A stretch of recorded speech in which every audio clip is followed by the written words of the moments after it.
Okay, guys, so we're going to pick up with the subchapter driving. And again, this is the book Wonder. Okay, driving. It was a long drive home. I fell asleep in the back seat like I always do, my head on Via's lap while she was my pillow, a towel wrapped around the seatbelt so I wouldn't drool all over her. Via fell asleep, too, and Mom and Dad talked quietly about grown-up things I didn't care about. I don't know how long I was sleeping, but when I woke up, there was a full moon outside the car window. It was a purple night, and we were driving on a highway full of cars. And then I heard Mom and Dad talking about me. We can't keep protecting him, Mom whispered to Dad, who was driving. We can't just keep pretending that he's going to wake up tomorrow and this isn't going to be his reality. Because it is. Nate, we have to help him learn to deal with it. We just can't keep avoiding situations that... So sending him off to middle school like a lamb to the slaughter? Dad answered angrily, but he didn't even finish his sentence because he saw me in the mirror looking up. What's a lamb to the slaughter? I asked sleepily. Go back to sleep, Augie, Dad said softly. Everyone will stare at me at school, I said suddenly, crying. Honey, Mom said. She turned around in the front seat and put her hand on my head. You know, if you don't want to do this, you don't have to. But we spoke to the principal there and told him about you, and he really wants to meet you. What did you tell him about me? How funny you are and how kind and smart. When I told him you read Dragon Rider when you were 6, he was like, wow, I have to meet this kid. Did you tell him anything else? I said. Mom smiled at me. Her smile kind of hugged me. I told him about all of your surgeries and how brave you are, she said. So he knows what I look like? I asked. Well, we brought pictures from last summer in Montauk, Dad said. We showed him pictures of the whole family and that great shot of you holding that flounder on the boat. You were there too? I have to admit I felt a little disappointed that he was part of this. We both talked to him, yes, Dad said. He's a really nice man. You would like him, Mom added. Suddenly it felt like they were on the same side. Wait, so when did you meet him? I said. He took us on a tour of the school last year, said Mom. Last year, I said? So you've been thinking about this for a whole year and you didn't tell me? We didn't know if you'd ever get in, Augie answered Mom. It's a very hard school to get into. There's a whole admissions process. I didn't see the point in telling you and having you get all worked up about it unnecessarily. But you're right, Augie. We should have told you when we found out last month that you got in, said Dad. In hindsight, sighed Mom. Yes, I guess. Did that lady who came to the house that time have something to do with it? I said. The one that gave me the test? Yes, actually, said Mom, looking guilty. Yes. You told me it was an IQ test, I said. I know. Well, that was a white lie, she answered. It was a test that you needed to take to get into the school. You did very well on it, by the way. So you lied? I said. A white lie. But yes, sorry, she said, trying to smile. But when I didn't smile back, she turned around in her seat and faced forward. What's a lamb to the slaughter? I said. Mom sighed and gave Daddy a look. I shouldn't have said that, Dad said, looking at me in the rearview mirror. It's not true. Here's the thing. Mommy and I love you so much we want to protect you any way we can. It's just sometimes we want to do it in different ways. I don't want to go to school, I answered, folding my arms. It'd be good for you, Augie, said Mom. Maybe I'll go next year, I answered, looking out the window. This year would be better, Augie, said Mom.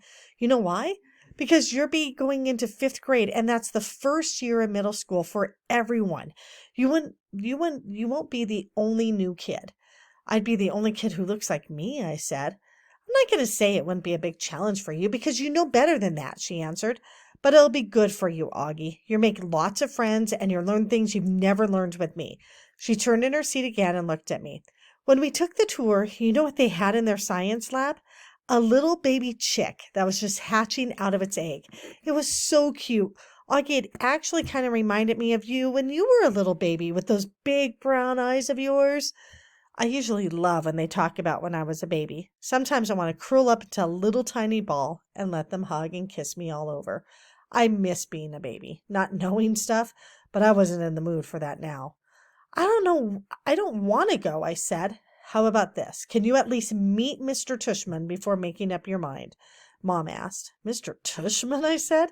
He's the principal, answered Mom. Mr. Tushman, I repeated. I know, right? Dad answered, smiling and looking at me in the rearview mirror. Can you believe that name, Augie? I mean, who on earth would ever agree to have a name like Mr. Tushman?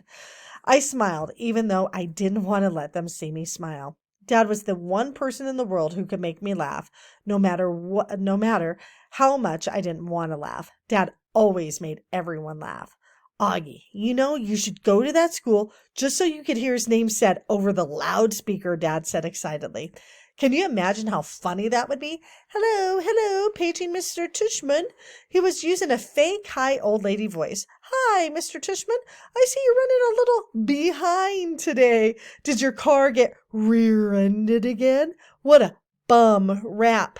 I started laughing, not even because I thought that he was being that funny, but because I wasn't in the mood to stay mad anymore. It could be worse, though, Dad continued in his normal voice. Mommy and I had a professor in college named Miss Butt. Mom was laughing now, too. Is that for real? I said. Roberta Butt, Mom answered, raising her hand as if to swear. Bobby Butt. She had huge cheeks, said Dad. Nate, said Mom. What? She had big cheeks is all I'm saying. Mom laughed and shook her head at the same time. Hey, I know, said Dad excitedly. Let's fix them up on a blind date. You could imagine Miss Butt meet Mr. Tushman. Mr. Tushman, here's Miss Butt. They could get married and have a bunch of little tushies. Poor Mr. Tushman, answered Mom, shaking her head. Augie hasn't even met the man yet, Nate. Who's Mr. Tushman? Via said groggily. She had just woken up. He's the principal of my new school, I answered. Aw. He's ready to go. Okay, paging Mr. Tushman. I would have been more nervous about meeting Mr. Tushman if I'd known I was also going to be meeting some kids from the new school. But I didn't know, so if anything, I was kind of giggly. I couldn't stop thinking about all the jokes that Daddy had made about Mr. Tushman's name. So when me and Mom arrived at Beecher Prep a few weeks before the start of school, and I saw Mr. Tushman standing there waiting for us at the entrance, I started giggling right away. He didn't look at all like what I had pictured, though.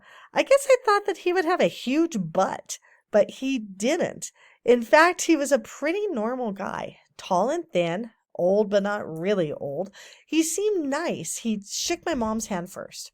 Hi, Mr. Tushman. It's so nice to see you again, said Mom. This is my son, August. Mr. Tushman looked right at me and smiled and nodded. He put his hand out for me to shake. Hi, August, he said, totally normally. It's a pleasure to meet you. Hi, I mumbled, dropping my hand into his hand while I looked down at his feet. He was wearing red Adidas. So, he said, kneeling down in front of me so I couldn't look at the sneakers but had to look at his face, your mom and dad have told me a lot about you. Like, what have they told you? I asked. Sorry? Honey, you have to speak up, said Mom. Like what? I asked, trying not to mumble, but I admit I had a bad habit of mumbling. Well, that you like to read, said Mr. Tushman, and that you're a great artist. He had blue eyes with white eyelashes. And you're into science, right? Uh-huh, I said, nodding. We have a couple of great science electives at Beecher, he said. Maybe you take one of them. Uh-huh, I said, though I had no idea what an elective was. So, are you ready to take a tour? You mean we're doing that now, I said. Did you think we were going to the movies? He answered, smiling as he stood up. You didn't tell me that we were taking a tour, I said to Mom in my most accusing voice. Augie, she started to say. It'll be fine, August, said Mr. Tushman, holding his hand out to me. I promise. I think he wanted me to take his hand, but I took Mom's instead. He smiled and started walking toward the entrance. Mommy gave my hand a little squeeze, though. As though I don't know. Let me start that over. Mommy gave my hand a little squeeze, though I don't know if it was an I love you squeeze or an I'm sorry squeeze. Probably a little of both. The only school I've ever been inside before was Via's. When I went with Mom and Dad to watch Via sing in spring concerts and stuff like that, this school was very different. It was smaller. It smelled like a hospital. All right, we are going to read one more subchapter, which is Nice Mrs. Garcia. We followed Mr. Tushman down a few hallways. There weren't a lot of people around, and the few people who were there didn't seem to notice me at all, though that may have been because they didn't really see me. I sort of hid behind Mom as I walked. I know that sounds kind of babyish of me, but I wasn't feeling very brave right then. We ended up in a small room with the words Office of the Middle School Director on the door. Inside, there was a desk with a nice-seeming lady sitting behind it. "This is Mrs. Garcia," said Mr. Tushman, and the lady smiled at Mom and took off her glasses and got up out of her chair. My mother shook her hand and said, "Isabel Pullman, nice to meet you. And this is August." Mr. Tushman said. Mom kind of stepped to the side a bit so I would move forward. Then that thing happened that I've seen it happen a million times before. When I looked up at her, Mrs. Garcia's eyes dropped for a second. It was so fast that no one had ever noticed, since the rest of her face stayed exactly the same. She was smiling a really shiny smile. "Such a pleasure to meet you, August," she said, holding out her hand for me to shake. "Hi," I said quietly, giving her my hand, but I didn't want to look at her face, so I kept staring at her glasses, which hung from a chain around her neck. "What a firm grip," said Mrs. Garcia. Her hand was really warm. "The kid's got a killer handshake," Mr. Tushman agreed, and everyone laughed above my head. "You can call me Mrs. G," Mrs. Garcia said. I think she was talking to me, but I was looking at all the stuff on her desk now. "That's what everyone calls me, Mrs. G. I forgot my combination, Mrs. G. I need a late pass, Mrs. G. I need to change my elective." "Mrs. G actually is the one who runs the place," said Mr. Tushman, which again made all the grown-ups laugh. "I'm here every morning by 7:30, Mrs. Garcia continued, still looking at me while I stared at her brown sandals with small purple flowers on the buckles.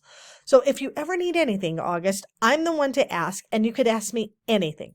"Okay," I mumbled. "Oh, look at that cute baby," Mom said, pointing to one of the photographs on Mrs. Garcia's bulletin board. "Is he yours?" "No, my goodness," said Mrs. Garcia, smiling a big smile now that was totally different from her shiny smile. "You've just made my day. He's my grandson." "What a cutie," said Mom, shaking her head. "How old?" "In that picture, he was 5 months, I think, but he's big now, almost 8 years old." "Wow," said Mom, nodding and smiling. "Well, he is absolutely beautiful." "Thank you," said Mrs. Garcia, nodding, like she was about to say something else about her grandson. But then all of a sudden, her smile got a little a little smaller. "We're all going to take very good care of you, August," she said to Mom, and I saw her give Mom's hand a little squeeze. I looked at Mom's face, and that's when I realized that she was just as nervous as I was. I guess I liked Mrs. Garcia when she wasn't wearing her shiny smile. All right, we're stopped there. We'll read about Jack, Will, Julian, and Charlotte on Wednesday. All right, be sure you guys answer your discussion question. Do a great job with it. Be sure to add lots of details.